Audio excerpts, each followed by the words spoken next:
Hello everyone, welcome to yummy recipes. ఈరోజు వీడియోలో మరొక సింపుల్ అండ్ టేస్టీ స్నాక్స్ రెసిపీతో మేము ముందుకు వచ్చేసానండి. సమ్మర్ హాలిడేస్ వచ్చేసాయి, పిల్లలందరూ ఇంట్లోనే ఉంటారు, తినడానికి ఏదో ఒకటి అడుగుతూ ఉంటారు. అలాంటప్పుడు 5 నిమిషాల్లో పిల్లల కోసం ఇలా క్రిస్పీగా టేస్టీగా ఉండే స్నాక్స్ చేయండి.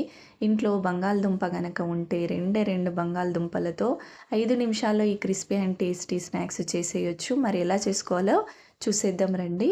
ఇక్కడ నేనైతే ఈవినింగ్ టైంలో మా పిల్లల కోసం అయితే ఈ స్నాక్స్ చేస్తున్నాను.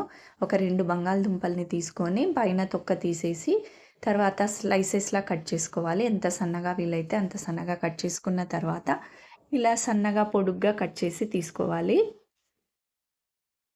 ఎంత సన్నగా వీలైతే అంత సన్నగా కట్ చేసుకుంటే బాగా వేగుతాయి ఆయిల్లో. తర్వాత ఇందులోనికి 2 స్పూన్ల మైదా పిండి, 2 స్పూన్ల బియ్య పిండిని వేసుకోవాలి.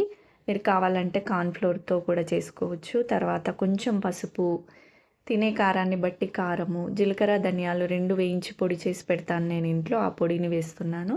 అలాగే చాట్ మసాలా, తగినంత ఉప్పు కూడా వేసుకొని ఒకసారి చేత్తో అంతా కూడా బాగా కలుపుకోవాలి.